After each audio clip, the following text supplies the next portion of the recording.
Oh yay! Oh yay! Oh yay!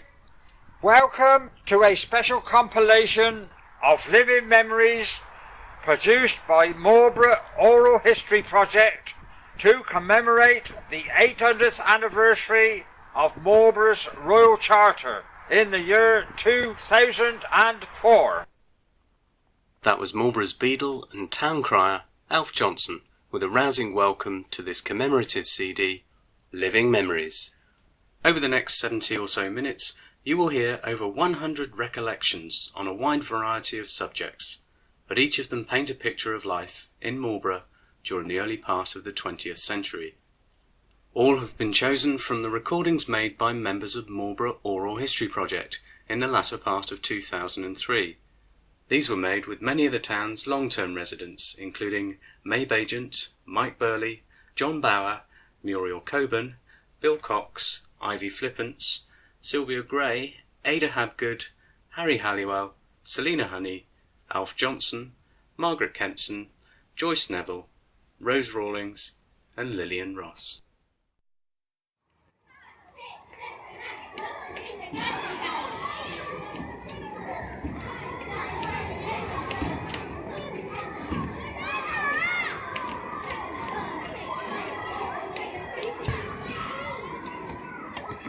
Some of our earliest memories are, as you might expect, of our school days, and it is therefore as good a place as any to begin.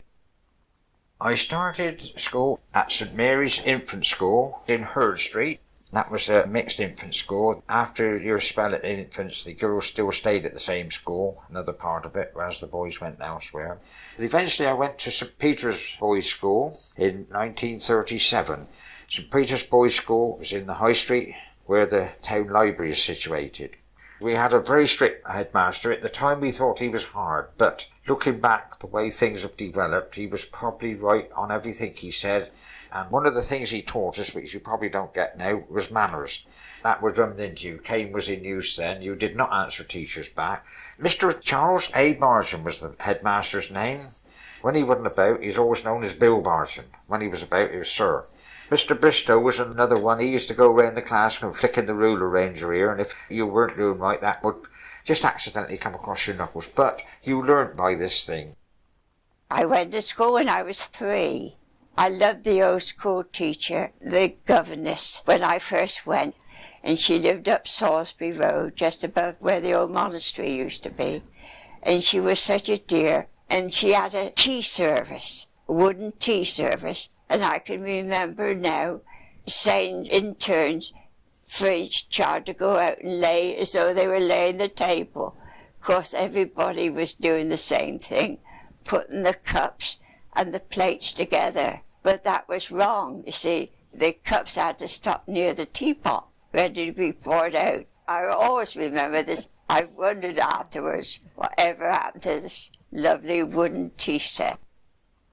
St Peter's Girls' School, where the library is now. On the right-hand side, up the steps, was the infant school. And on the left-hand side was what we called the big school, where you went when you were 7. They never had play schools. I was 5 in the June, so I don't suppose I started it perhaps until the September. I can remember in those days, you know, they had like wooden boards, what you could lie on. They used to encourage us to have a little rest. School dinners were just about coming in then. Most of the kiddies went home, like myself. I never did stay for a school dinner, but we used to have a third of a pint of milk. We were in the days of the blackout, so school finished early, so you weren't going home in the dark because nobody had lights or anything like that. Another thing he used to have us doing, which was great fun for the boys, obviously, was he had you marching up and down the road. We didn't have a gymnasium. You had to share the gymnasium with the Marlborough College. A great stickler Mr. Baigent was for marching you round, where you were keeping in step. Probably we enjoyed it, because we all thought, let's face it, the games you used to play was playing soldiers in a wartime, so you swing your arms and you kept in step. Great time. Next door was a little paper shop. It was then Maynard's, nearly like a little tuck shop for us kiddies. We could nip in there on the way home. And the thing I remember about that, immediately to the right of Maynard's and before the next building, there was a giant thermometer, huge one. It was probably about 3 feet tall, which to us was giant there. At 14, you left school at the end of term nearest your birthday. I left in December 1944, when the war was still on. We really look forward to College Prize Days. All the mothers around the college used to get into their black blouses and skirts, and college supplied them with little white aprons and little white bows they used to put on their head, and they used to go up and do the waiting on the parents, and we used to go up there after they'd finished, and it was lovely. We used to take our milk cans up and we'd get them filled up with ice cream. Forge used to do the catering, and Mrs. Napton, her shop was over where Tudor Cafe is now. She used to make all the ice cream, and she made beautiful ice cream. Her brown bread ice cream was out of this world. They divide the cakes and that were left to the people that had been helping. So we used to get a nice lot of cream cake. And then in the evening, ladies and gentlemen, the boys' parents, they used to come in their lovely evening dresses, and some of them had tiaras and lovely jewellery and silks and satins. It was lovely. We used to look forward to seeing them. A thing which is, I think, more interesting comparing those days with these is that I went to school, I suppose, when I was 4 or 5, at Miss Kinder's, which was near where Sempringham now is. And I went with a girl called Pamela, who lived near us, and we walked along Silverdale Street, and if we were lucky, we caught the milk cart, which was taking milk down to the London Road. That got us that far, and we walked the rest. You couldn't do this with a child nowadays. You'd be run in for dangerous practice, I suppose. I came to Marlborough in 1939 when I married Garnet Kempson. I taught the violin during the 60s and 70s at the Stedman Secondary Modern School, which was in the huts on the common at that time. But I also taught younger pupils in my own home or in their homes, which was mainly the piano. For the weekday school treats, Mr. Dell, he had the mill. He used to clean out his cart, get all the flour out, and the little one sat in the horse and cart. The Marlborough band used to go up in front, and then the rest of us from round Bridewell Street and Holt's Row used to all march up behind, and it was real fun. Mrs. Wiggins, that was our neighbour, she had a lovely rose bush, 7 sister, and she used to cut us all a rose and pin us all up with roses. We thought we were the cat's whiskers.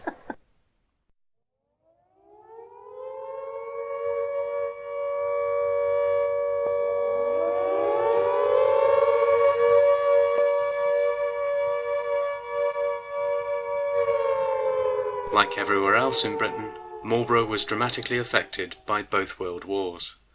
Our first extract relates to the 1914-18 conflict and is followed by recollections of the town during the Second World War. It was a very sad time. There were so many of the young boys that had gone were killed. Their memorials in St. Peter's Church. And Mrs. Wiggins had one son killed. That was our neighbour. And she had one son who was a prisoner, and the other one was burnt with liquid gas. It was a very sad time. And I lost my brother. He was there 4 years to the day.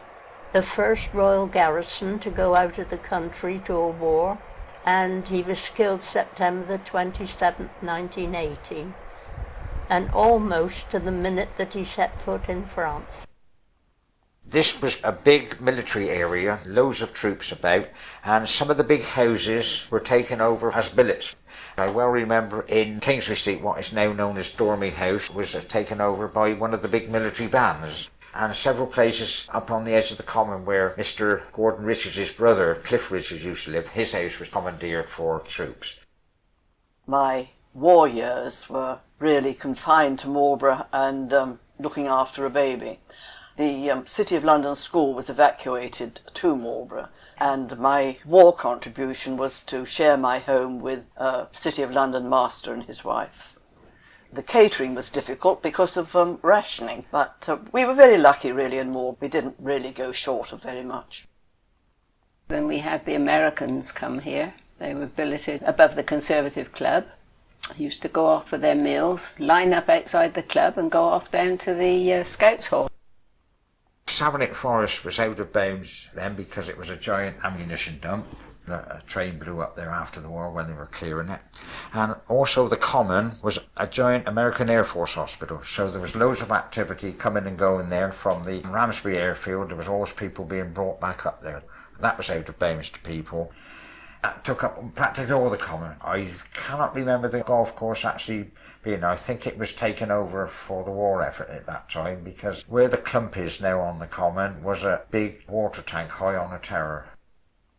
There was a big American hospital on the Common, all Nissen huts, and all the boys from the D-Day operation, they used to come up to Marlborough Station and unload them there and take them up onto the Common. My mother and my sisters used to go up there voluntary and work for it, but it was quite a big hospital then, and there was a lot of casualties went up there on D-Day. We had a church fellowship at the RAF and used to come to Marlborough, about 40 of us, and we used to book a meal at the Merlin, which had a big room there, and the proprietor used to find all sorts of things to make the meal with because it was during the war. We used to go for a walk and come back to the Merlin and have our tea. Some of us used to walk back to Yatesbury, and some of us went back on the bus. Static water tanks were visible one either end of the car park in the high street. These were giant tanks which held, as it says, static water in case of fire, and you had little pillboxes around. There was one, in fact part of it is still there, in Kingsbury Street, about number 45 Kingsbury Street. It now blends in with the house, but there was a little pillbox there with a little opening where the soldiers could look up Kingsbury Street and hopefully catch any of these Germans who were supposed to be coming then. There was a pillbox stuck outside the Sun Inn. There was also a big one in the Green, the lower part of the Green on the left hand side going up. In fact, you can see the outline of it now because when they took it down they didn't take all the foundations but put earth on it, so you can still see a little outline, and obviously there was some in other parts of the town.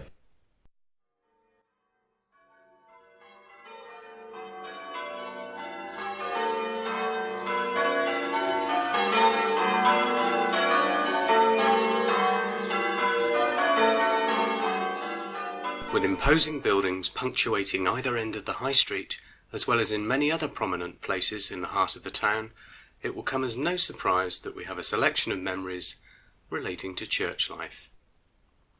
St Peter's Church was beginning to be used by the college on Sunday evenings for an alternative service of some kind, and it was not long after that it became redundant in 74, and we realised something had got to be done about it. Jake Seymour was mayor, luckily, having come back from Sudan and taught at the college, and he said when the council were beginning to say, what are we going to do about St Peter's? One alternative, I am told, was to knock it down and make a roundabout instead. He said, you can't do that, you can't destroy St Peter's, I'm not going to allow it, I will form a trust and see that it is saved. So he did. And it took 4 years before he got his trust formed, got the first few £1,000s together, and was recognised as a charity. That was in 1978. And it wasn't until I retired in 1980 that he or John O'Regan, who was the other real leader in sorting the place out, said, would I come and be treasurer? So I said, yes, fine, thinking that would just mean collecting £5 off a number of people. Then it became rather more when John said he thought he'd had enough of being secretary, so would I do that as well? So for about 8 or 10 years, I was treasurer, secretary, floor cleaner, organiser of plays, concerts, whatever. There were other people, Lillian Ross, another ex-mayor, and one of the main things there actually was John O'Regan had organised the Tourist Information Centre in there, which we ran with voluntary help. A lot of us just put in a morning or an afternoon or a day a week, until eventually Kennet, having moved it themselves to nearer the middle of the town, which I resisted for some time, until I discovered that we had a person who wanted to run what we now have, the Art Craft Centre at the west end of the church. So I said, right, do shift, and they moved. They are now talking of doing away with that TIC, and then Tom Brooks, who started the Art Craft Centre, started scraping away there and discovered the tiles were there. We realised that it wouldn't be all that difficult to clear that.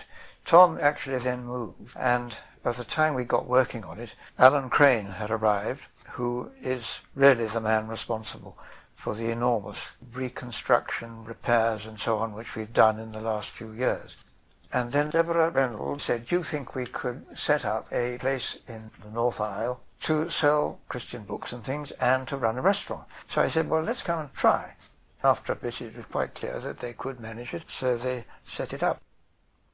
And as you go up the tower, which my wife and I take people up on Saturdays, there's a bell ringer's chamber. You can go up to the priest's room, which is just a small room in which the priest lived in the 15th century. And we can only assume he was probably glad to have it. It hasn't got a loo, it hasn't got a bath. I was taking a couple of ladies up there once and I said, I don't know what he did for a loo or a bath. And they said, well, there's a window, isn't there? And they had buckets in those days. And one of them, called Thomas, we think, put his name and the date just outside the door of it. I joined St Peter's choir when I was about 7, and I stayed in it until the war, or till the Home Guard formed. You had parades on Sunday in the Home Guard, and I put my age on a bit and went join the Home Guard with my father. But I was in the choir there for the best part of 10 years. I was solo boy there too for a while, and I was head boy there for a while. And bless her heart, Dapper Salisbury used to keep us all under control.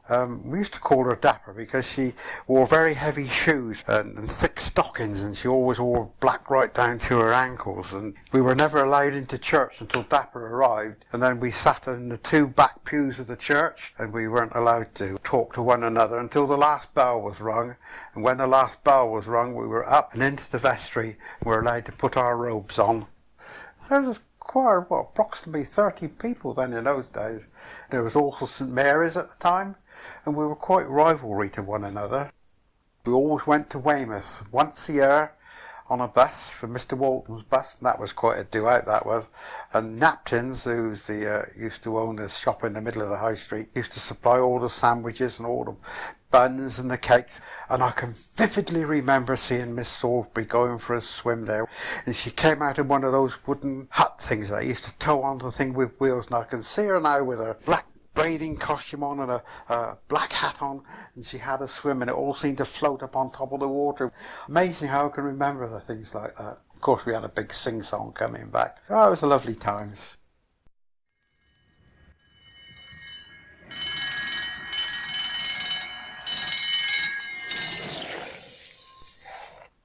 Marlborough has long had a great affection for its hospital at Savernake.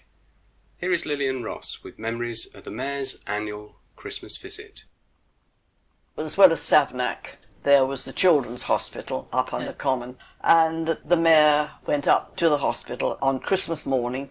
There was usually a little service, and then you would go round all the wards and greet all the patients, because Savernake was a fully working little cottage hospital in those days. And then the doctors were all there, and they all used to dress up, and I've seen Dr. Nick in a wig and dressed up as a fairy, I think. So there was great fun and games and happiness in the hospital. And then the doctors carved the turkey and served all the patients. And after that, I went up to the Children's Hospital and went all round the wards up there. And then at one time later, when Coombe End was opened as a residential home, you would visit there as well. So anybody in hospital was greeted by the Mayor on Christmas Day. I don't think it happens now.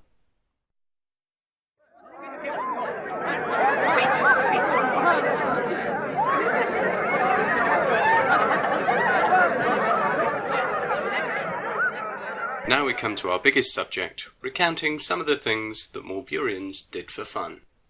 We played a lot on the High Street. We used to play with our hoops from St Peter's Church up to the Town Hall. And then another part of the year was tops. There were 2 kinds. One they called road racers and the other they called window breakers. There was no cars or anything in those days. One of my great interests when I was young was the Marlborough Town Band. This I joined as a trainee in 1946, and a year later I was admitted to full membership of the band, for which I paid the grand sum of 5 shillings entrance fee. They still got the receipt for that and the set of rules they gave you.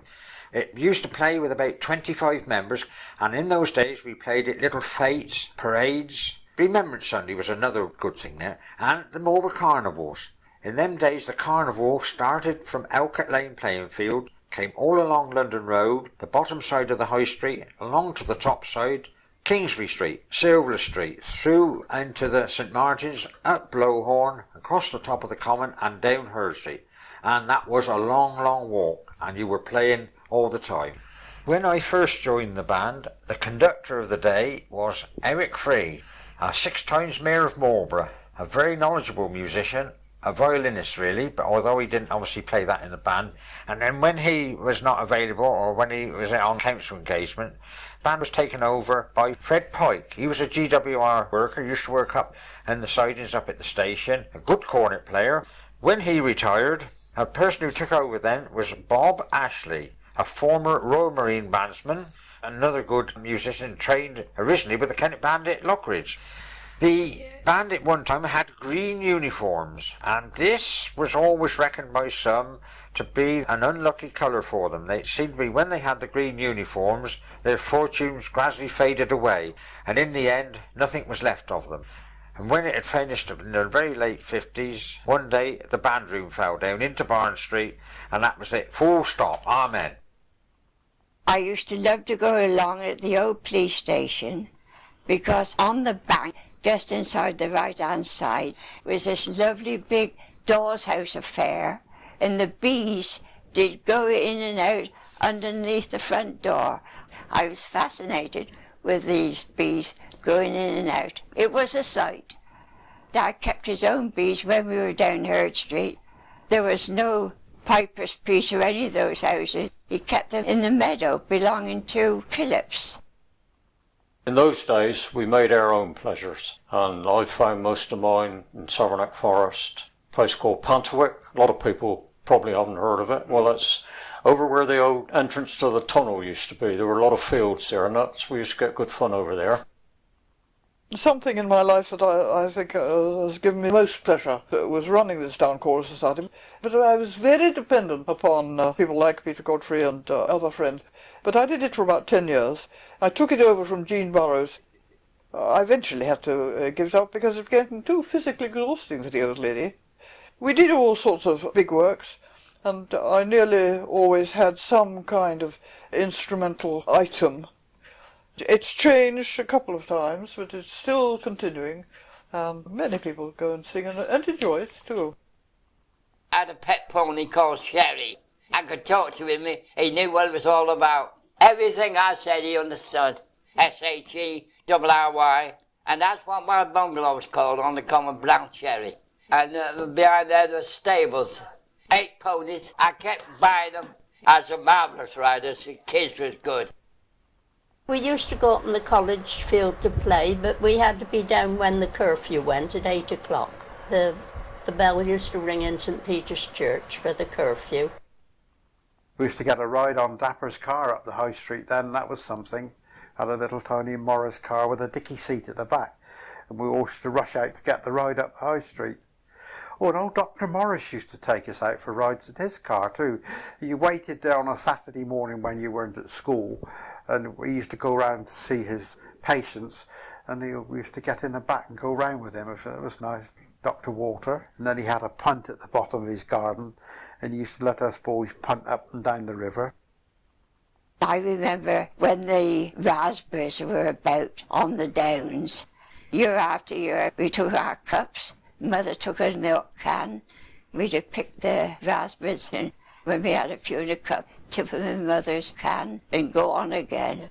Mother always made enough jam to last all the year round. Put a bit of rhubarb with it. That helped it to set, you see. Lovely. My mum used to do a lot of wine making, and she was using the copper to boil up the dandelions. She made dandelion wine, because if it's made properly, it's like whiskey. And I thought she was washing, you see. I'd seen her washing there. She gave me some soapy water to play with, and she turned her back, and I was left on my own for a minute or two. And I took the soapy suds all in the dandelions. The field above Isby Road, the bowling green was there, and of course they had a barbed wire fence. And I think we had enough rope to do 3 sides of the ring. So one side of the ring was a barbed wire fence. I can remember Freddie Chessel and I were having a scrap, It was all in good fun. There was no animosity amongst it, just good fun. And he knocked me and I caught my eye against the barbed wire and I've still got the scar now.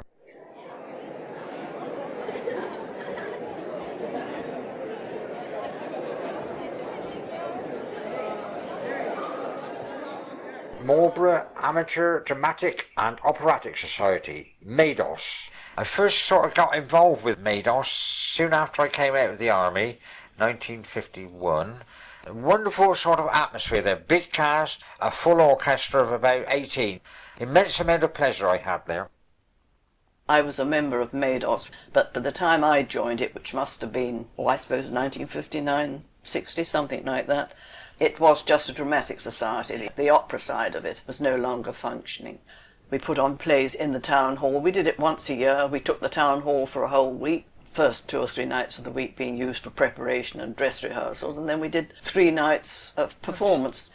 We were quite an active society, had great fun.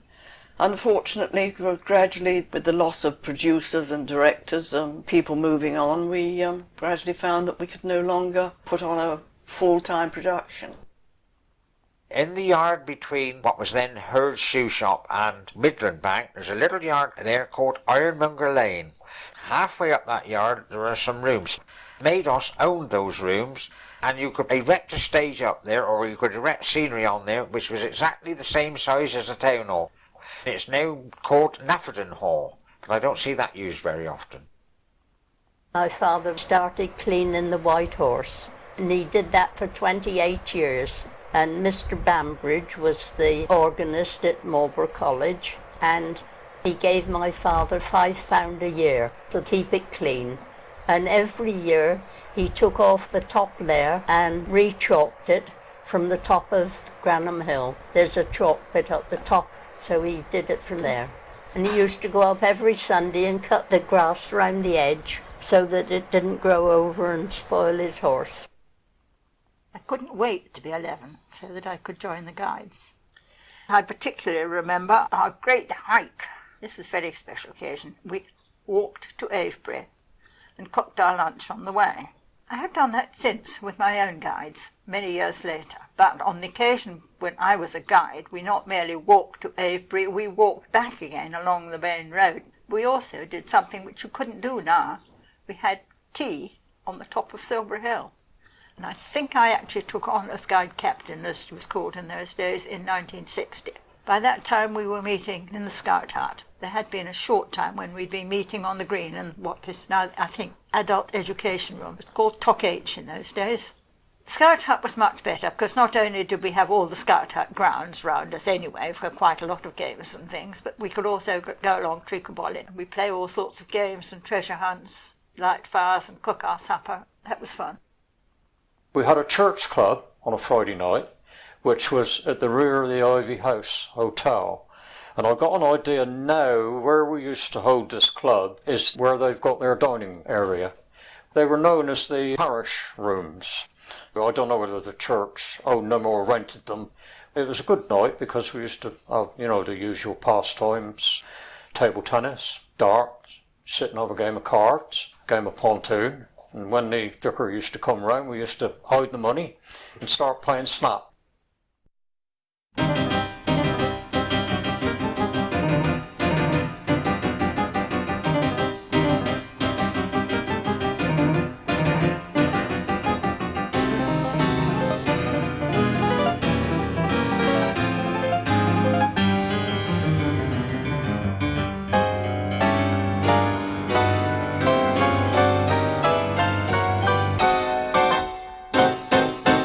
In the days before television, Marlborough's principal source of entertainment was to be found at its cinema. Opening in 1915, this single auditorium served townsfolk for 55 years, before finally closing its doors in 1970. I used to cycle into Marlborough to the pictures. When they started the first talkie, I sat in the front seat for sixpence and I saw Rookery Nook with Ralph Lynn and Tom Walsh. The cinema was where Waitrose supermarket is now. It was what we used to call a flea pit. And my earliest memories, you went in and you went down steps, paid your tuppence or threepence, In those days, I'm talking about 1929, 1930, I was about 7 or 8 years old. And it was the silent films. And a chap called Lewis used to play the piano. And you'd sit there and you'd suddenly feel something going over your feet. And it would be a rat or a mouse from the stables at the back where Freeze, the coal merchants, kept their horses. Then, of course, later on they had it refurbished. And then it was posh affair. You just went straight in then and you didn't go down any steps or anything. And then you had a balcony that went upstairs off the box office. They had 2 projectors. And, of course, when one reel was coming to an end, the next one was switched on. The chap that was the operator was Wally Bray. I can always remember Wally, when I used to be up in the projection room, he used to say to me, I'm just going to slip along to the Jolly Butcher for a pint. He left me to it. I was 3, I didn't know much about what was going on. All of a sudden it would break down, wouldn't it? Then of course it would be boo, boo, from down below. Then I had to make a mad dash along to the Jolly Butcher and say, Wally, for God's sake, come along, it's all broken down. Also, it'd been what was known as the riding school, and I think that was the military riding school, and then it became a cinema. That cinema was a good thing during the war too, because, as you know, we had a lot of troops stationed around Marlborough in the forest and billeted in the town, and that used to be absolutely chock-a-block on a Sunday evening. When the cinema was around, my elder sister was the pianist. That was before the talkies. She played the piano to what was on the screen.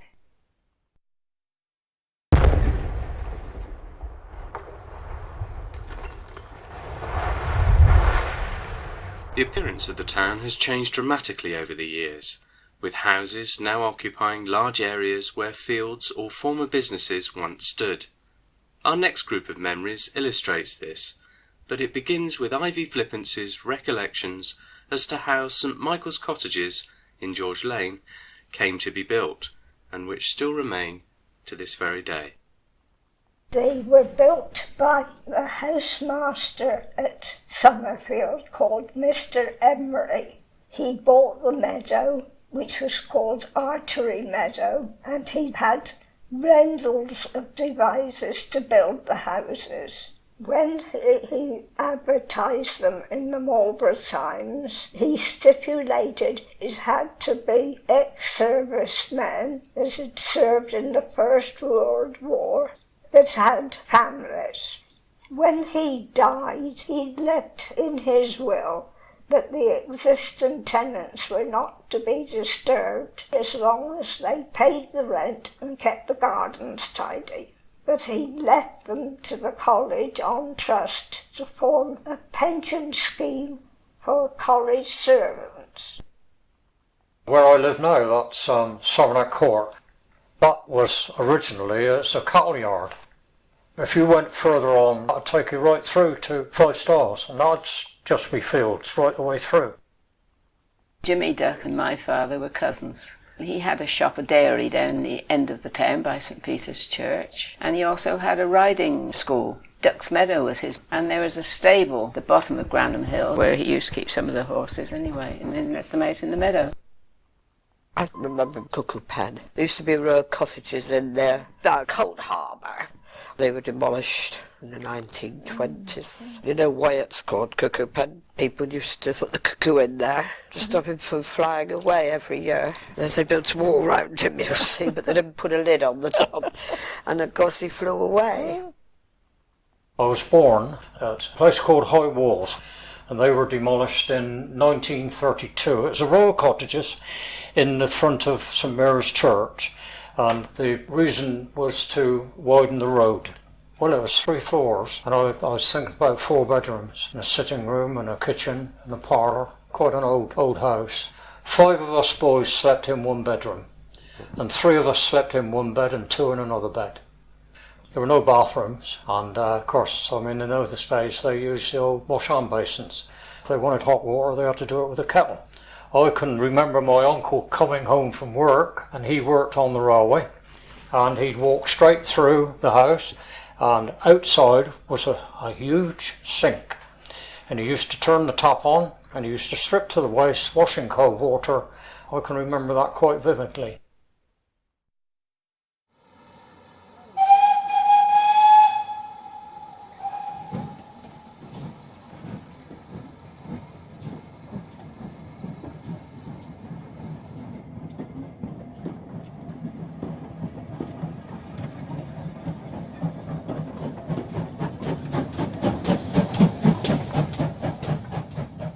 When Dr. Beeching's infamous axe fell on Marlborough in 1961, it marked the closure of the last of the town's 2 railway stations. Between them, they enabled local people to easily get to many of the surrounding towns and villages, as well as to the rest of the country. Here are a few recollections of Marlborough's great age of steam, which began almost a century before, in 1864. There were 2 stations in Marlborough. There was what they called the high level, which is up top of Cherry Orchard, and the low level, which would have been just off the Salisbury Road, where the Trinnet Council have got their yard now. And the high level station was used mostly for goods, things that need to be delivered in the town, and they had 2 vans that used to take the goods round the town and sort of round the different villages. And also the low level station, they used to load the horses from the stables. I can remember them walking in the horses from Manton Downs when I was a kid, coming down Barn Street and from Ogbourne, and they'd load them up on the station to take them to the races. The Marlborough donkey, they used to call it, the one that used to go from Marlborough to Swindon, used to bring people into work before buses. All the little villages, people could get on their little horse and come into Marlborough. You could get to London, change at Savernake, big junction there, long since gone, transfer there, get London Paddington from Marlborough in 2 hours. You can't get there much quicker now by car. And of course there were accommodation for the signalman and the station master, which was just off the Salisbury Road on a high bank, quite a big semi-detached house. And you could walk from the low-level station up to the high-level station. There was a pathway going up through. Marlborough's own. It was a special train for Marlborough people. And we used to go to the sea for the day, and it was lovely. Some of the bigger circuses came. The animals would come by railroad rather than on road. And I can well remember the parade they used to have from the station to the circus site. They'd have a band there to lead them to the big top ground where there'd be the menagerie set up. I've got a picture I remember taking of Robert Brothers elephants coming down Salisbury Road years and years ago and going to a site in Elcott Lane somewhere. And all these elephants nose to tail. And of course there was a signal box that was just off the main platform. I think they had 2 signalmen that they had there. He used to do shifts. There was a chap, his name was Noah Trotman, and he was a ganger. The booking hall for the high level station, they turned it into accommodation, and he lived there for some years, and they called it Noah's Ark. Many hundreds of shops and businesses have graced Marlborough's exceptionally wide and curving high street over the years. We now hear of some of those that have served the town during the last century, beginning with a quick account from Rose Rawlings, who tells us of the origins of the ornately carved door opening onto what used to be Free's Furniture Shop. My husband designed the windows and the door, and my son David did the carving, and their names are on the bottom of the door now. Number 99 High Street. This was Pope's. It was an ironmonger's such, and it was known as the Chantry Works in its day, as once upon a time there was a religious chantry, or like a chapel there. When motor age closed, they'd taken over from Pope's over the years, and when it was being developed into Cafe Uno, as it is today, they discovered the old chantry windows within a wall, and the company made it into one of the features of the building. In fact, you can go into the little chantry and have a meal. I mean, you've got the church-shaped windows there. Now, this was a very, very ancient building, and it survived the Great Fire of 1653. My dad was born at Ogbourne. His name was Arthur Shorey. He went to work for Monday's shoe shop when he was 11 years old, and he stopped there until he retired. He made shoes, not just repair them, and he made a pair for our mother. And I used to go up to the shop and see him up there, actually at work. Armand and his son, they had 3 shops in the town. They had one at number 5, one down at the college for college boys' use, and one at 143. The one at number 5 was what used to be called at one time the ready money shop. They had no accounts there, it was just the cheapy shoes, and you could buy everything for repairing shoes. You could buy the tacks, you could buy leather, you could buy rubber, and anything you really needed. because in those days everybody repaired their own shoes, or there were shoe repairers in different streets. There used to be a weighbridge in Marlborough High Street opposite National West Bank, and the coal carts used to come up from what we called Freeze Yard. I think it's Riding School Yard now, and they used to weigh them on this plate and make sure that the coal was the right weight for their customers. Right next to the weighbridge was a water trough. Where we've now got a bookmaker's was the Manton Milk Bar for many, many years, run by Mr. Pocock. A lovely little milk bar, had a jukebox in there, which was all the rage in them days. We're going back into the 50s and 60s. When I was at Monday's shoe shop, we could nip over there just when we went home and play a couple of records in the jukebox and have a cup of tea or a milkshake.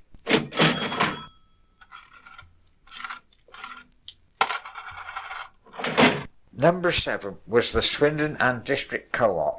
It was one of the many grocers we had in town in those days. And every street had a grocer's shop of size, but Swindon and District Co-op was one of the bigger ones. And that was the first supermarket to appear in town. It changed over to be a supermarket probably late 60s or early 70s. There were two large families in Marlborough in the 30s and 40s. The Morrises, who were the doctors, and the Frees, who were undertakers and coal merchants, and there were 11 boys in each family, I think, and Eric Free was mayor of Marlborough. He also ran a music shop, and somebody who is now at the Priory, Pat Bird, worked there. And Eric sold a very wide variety of music for quite a number of years. 144, the last one in the street, was a watchmaker's called Collier's. A real dear old boy, looked the part, a proper suit, and with the waistcoat and his pocket watch there. Nearly always wore a top hat. And he had a clock, a big clock, affixed to the penthouse in front of his shop there. You had no vandals in them days. He used to wind it up with a great big key once a week. It was a great treat to see him there. Real gent, Mr. Collier. Where the merchant house is now. I forget who was trading there at the time, but myself and Mr. Oram, that was the chap that was taking me for my apprenticeship, we were doing some decorating there. And it was right at the top of the building, and we had to clean the walls off, and we came across one wall that was done with the old hurdles and wattle and dab, which just showed you the age of the building. 110 and 110A was Herd and Leaders. Herd and Leaders had a garage with one pump out to the front, like every garage did then. No 2-star, 4-star or anything like that. No diesel, just the one pump. And they did a little bit of selling of cars and lots of repairing. Stratton Sons of Mead, which is where I did my apprenticeship. We used to smoke our own bacon, roast our own coffee, blend our own teas. It was quite different than what it is today. Everything was hand-packed. Most of it was done by people going out and getting orders, and they were delivered. That was the bulk of the trade. They were also wholesalers as well. And before I got there, that was all drawn out by horses. And they used to have a tracer to get the horses up the hills and then bring it back. Yeah, it's lovely, isn't it, really, when you think about it? We moved over to where they are now, called Summerfield. Stratton Sons and Mead Limited. That was another old grocer's. Not only did they do retail stuff at the front, where they cut the butters, they cut the cheeses, with nothing packed in them days. They did a wholesale thing where they delivered to little shops that were in every street in the town. They made their own mineral waters there. And above that, in the war, was Ministry of Food place where food was rationed. And at the time, my aunt was running a shop in Kingsbury Street, so anybody bought anything, there had to be coupons. All these coupons every month had to be delivered to this Ministry of Food shop above Stratton's. Milburn and Phillips, they were the one that invented the cowl that goes on the top of the chimneys, so that when it rained, this cowl to stop the rain coming down the chimney. They called it a cowl. He was the one that invented that. Now, Gantler's was rather interesting place. Ye old chemist, make up any prescription they could, and my mother used to have this special thing she had for hand cream.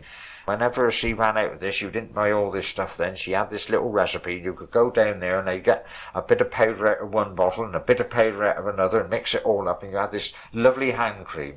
And there was a Mr. Cook there, giant of a fellow he was. Obviously with that size, you had biggest feet, and you always had the impression he was going to kick something over there. He was such a giant of a fellow, but ever such a nice bloke. Could mix up anything you wanted in the days before health service, of course, when prescriptions came. But one of the old-fashioned chemists, we said, some of the old decorative bottles, probably now valuable. Some he kept real things in, and some were just for show.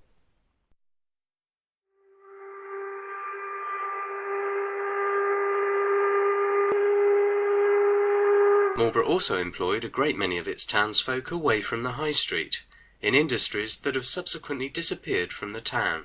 Here are a few examples.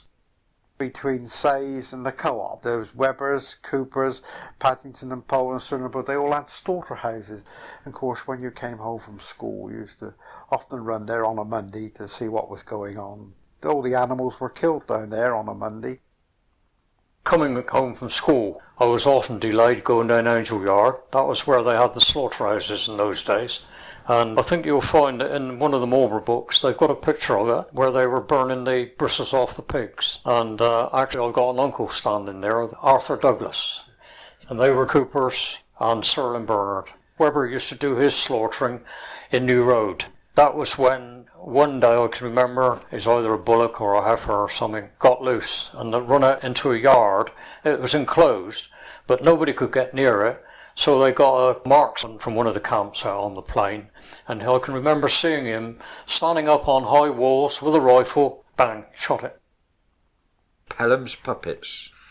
This was founded by Bob Pelham when he came out of the army, probably mid-1940s. He started making a little puppet in his own home. He lived at Ogbourne St Andrew, just opposite where my mother-in-law lived. And he gradually started up a little tiny factory. He had a little place in Victoria House in Kingsbury Street for a while, till it grew too big. And then he had this place along London Road, which was a former laundry. But then it gradually became so big, his office staff was probably 5 or 6 people in there any one time working on the accounts. And we're talking of the days before computers. Everything was done manually. But eventually had some buildings on the opposite side of the river as well. So it was well spread out. A huge concern, really, and above and behind the Oxfam shop, they had a little place there. In between the time when it was Irving's and that closed, and this was a vacant place, they worked from there.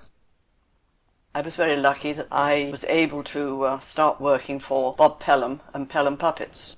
He was fairly well established. Well, he'd only been going for about 3 years. I must have joined him in 1959, and I became secretary to his partner, Bob Harrison.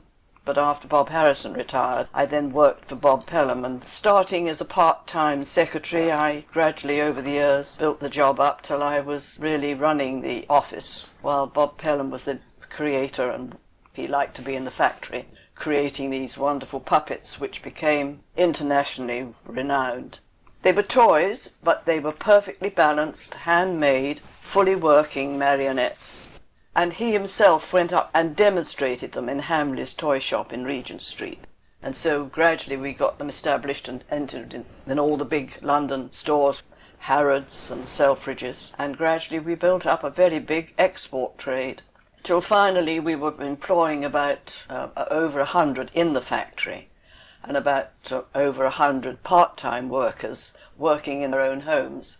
We became one of the biggest employers in Marlborough, and a great help to young mothers with children, because they could do the machining and the head painting and the stringing and the assembly. They could take the parts home and work in their own homes if they weren't able or didn't want to work in the factory.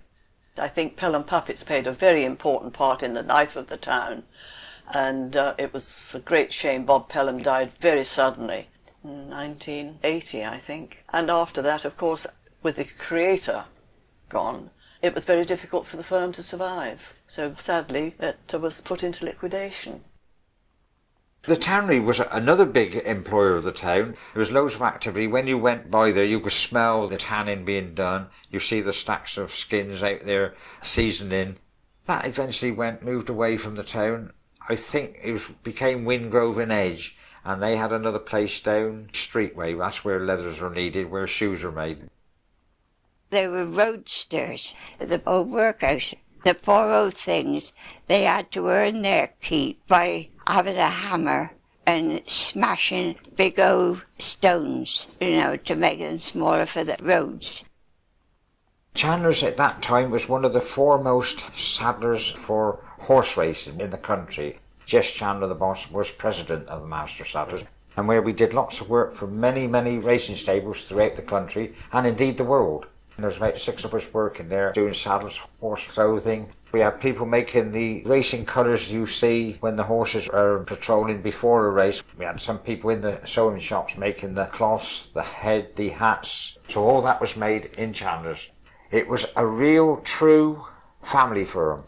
It wasn't a case of employers and employees. You were all in it together. Christmas time, you were always invited down to the house for drinkies and that, and you'd get taken out for little trips out somewhere, and there was always a staff dinner. Great place to work.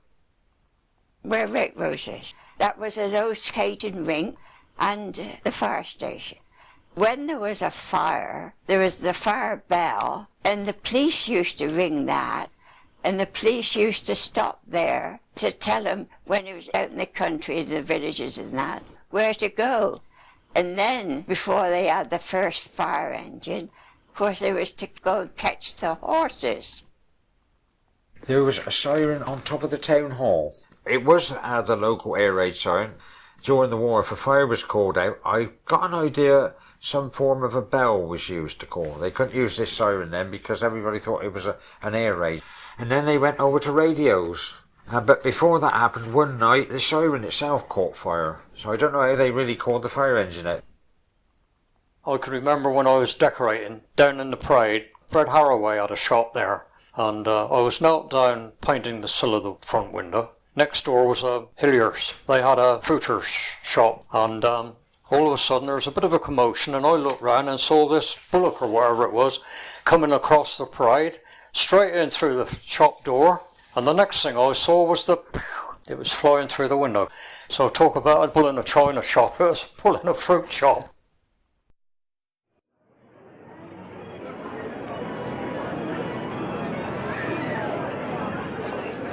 The mops have long been a highlight in the town's calendar of events, and in this anniversary year we celebrate 800 years of their royal charter, which they share with the town's markets.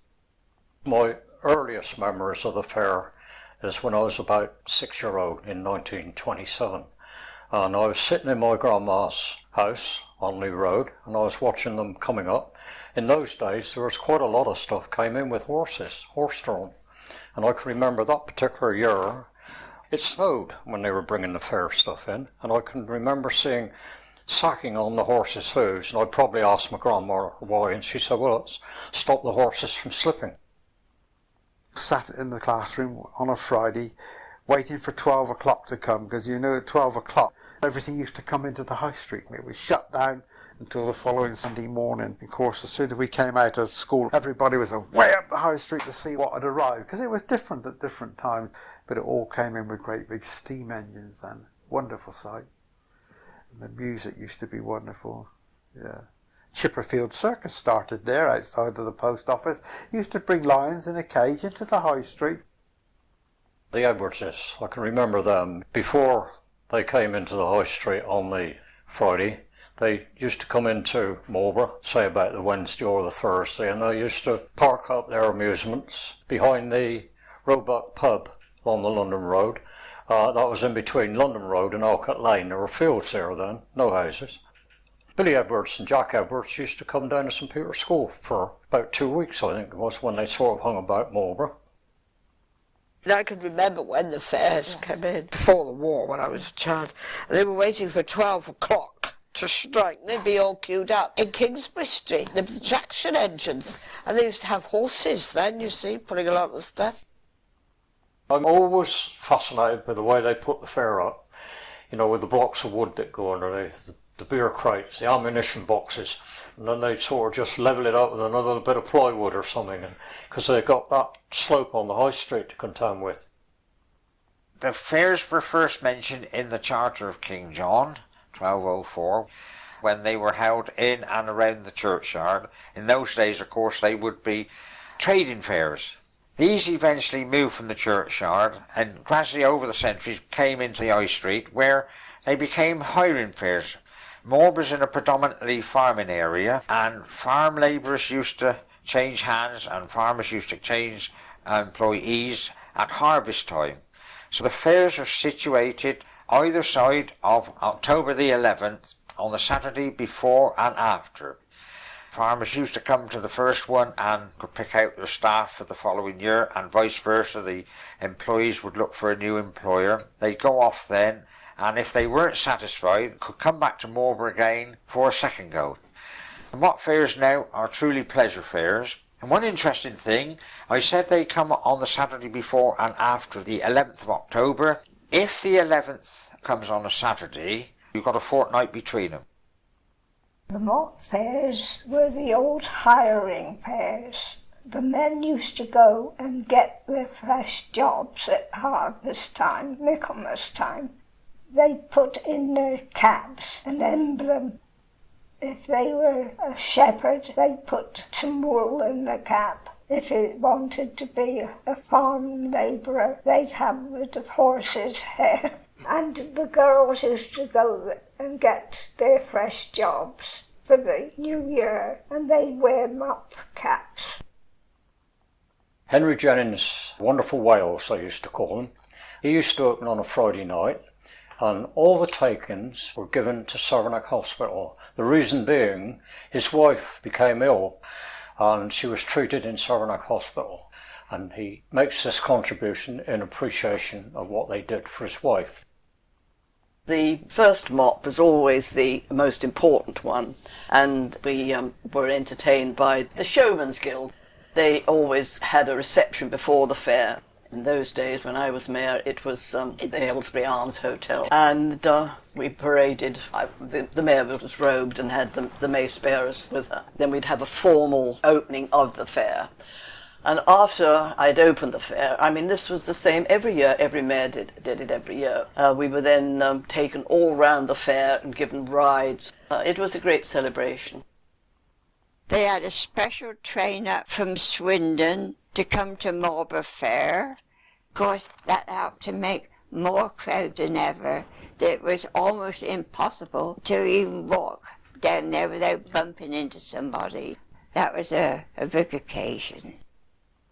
In those days, they had the caravans parked on the side, and it was most interesting to see inside of one of the caravans. You'd see all the glassware and the brass and the copper kettles. Those people were absolutely spotlessly clean, those fair people. At the fair we had the confetti battle, when the boys and girls used to run after each other, putting confetti down your neck, anywhere they could get it, and it was real fun. They had what they call the boxing booth, bit of a stage on the front, and they'd have 2 or 3 there boxers. And they used to shout, "Any of you think you can go 3 rounds with one of my boys?" Used to draw a big crowd. I got an idea that the prize was £5, and that was a lot of money. And I can remember there were 2 boys that worked in the stables at Ogburn, Danny Godfrey and Billy Croxton, and they were good boxers. And I can remember for 3 or 4 fairs that they always got up and had a go. They always won. It was a crowd drawer because, you know, local lads boxing. Chipperfield used to have a circus, and they'd have lions.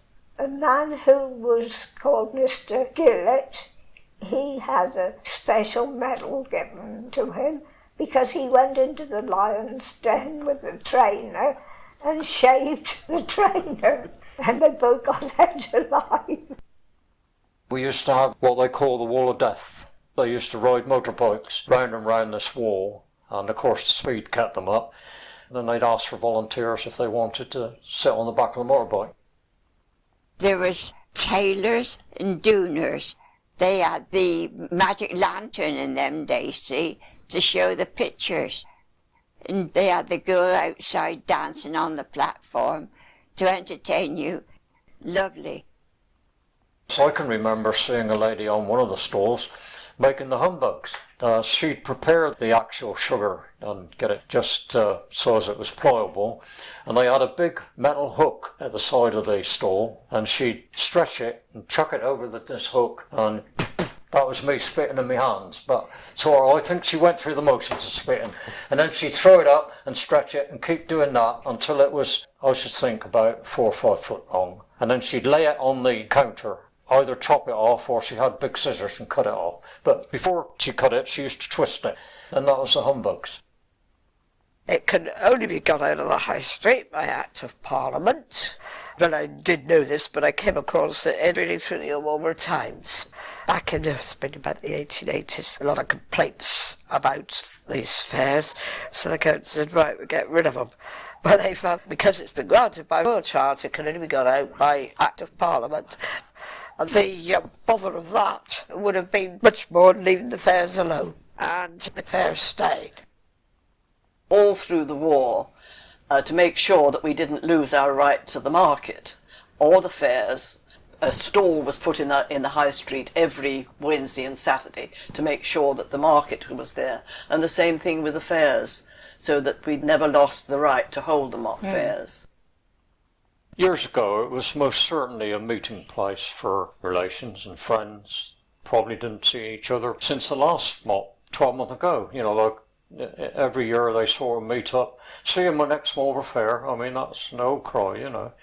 But I think even so, even in these days, there are people still that meet. I think that is what makes Marlborough Mop what it is.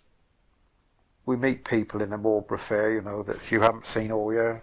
Wonderful Marlborough Fairs. I wouldn't have them out of the High Street for all the tea in China.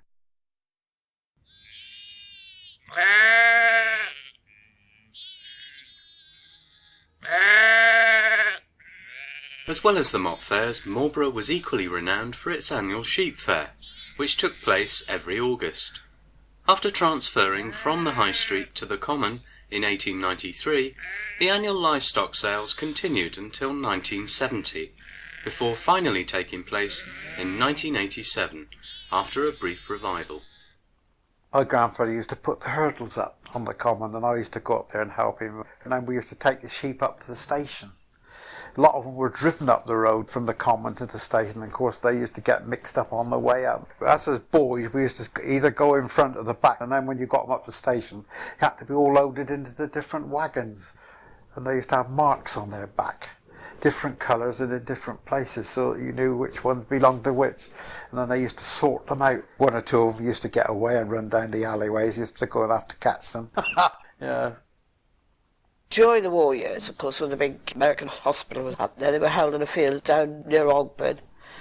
A lot of them used to come by road, but I mean, I can remember when we were living in the Green, lots of them coming down Herd Street, down through the Green, through Barnes Street, and up to the station, all on the hoof. They had a big hurdle shed up on the Common. That's gone, of course. And there was a pond up there. That went after the end of the war. Shame it's all died out. Oh, we loved it. We used to get our sticks ready 3 or 4 days beforehand, so that when the sheep came from the station to go up on the Common, the shepherds were very pleased, because when they got as far as the Green, we kids would make sure that the sheep went on the Common all right. Our mother always was pleased, because she heard the one shepherd say, when she was a girl, "Stop 'em, little maid, they be strange sheep, and they don't know where to go to."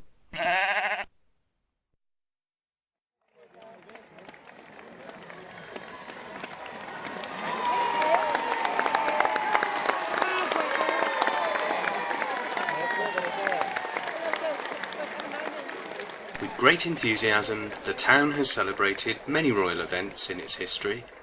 Here are recollections of just 2 of them. One of the most memorable is when King George VI and Queen Elizabeth came to the town. This was down at the college, down by the armoury. So they went there, they inspected the college cadets, the sea cadets and the army cadets and the Boy Scouts. The Boy Scouts, they were doing a bit of cooking, and I understand it was quite a good day in Marlborough too, because they went to the town hall, signed the visitors' book, had a look at the mace. Fred Dobie was one of the mace bearers then, and Jimmy Duck, as we called him, he was the mayor at that time. I was elected to the council in 1976, and in 1977, which was the Silver Jubilee year, I was asked if I would be the mayor.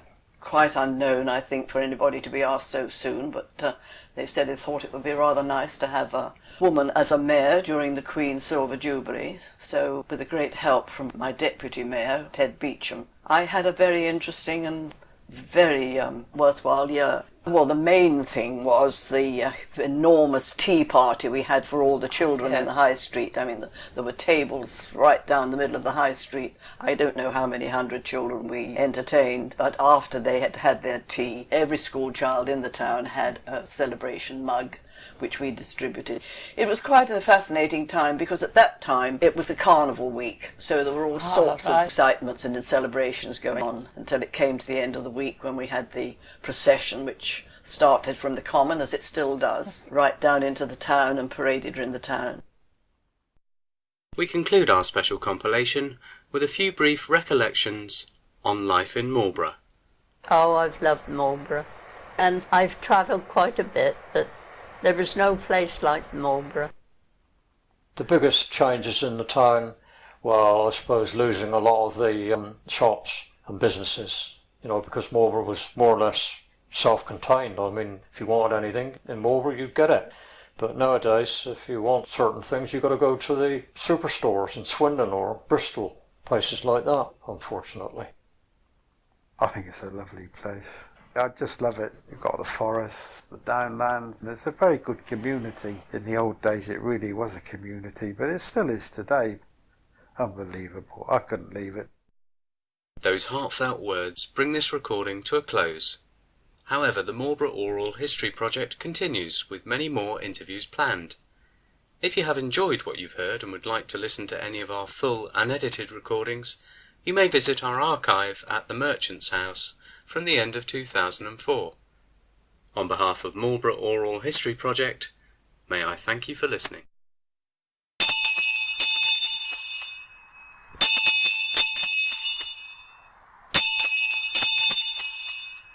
Oh yay! Oh yay! Oh yay!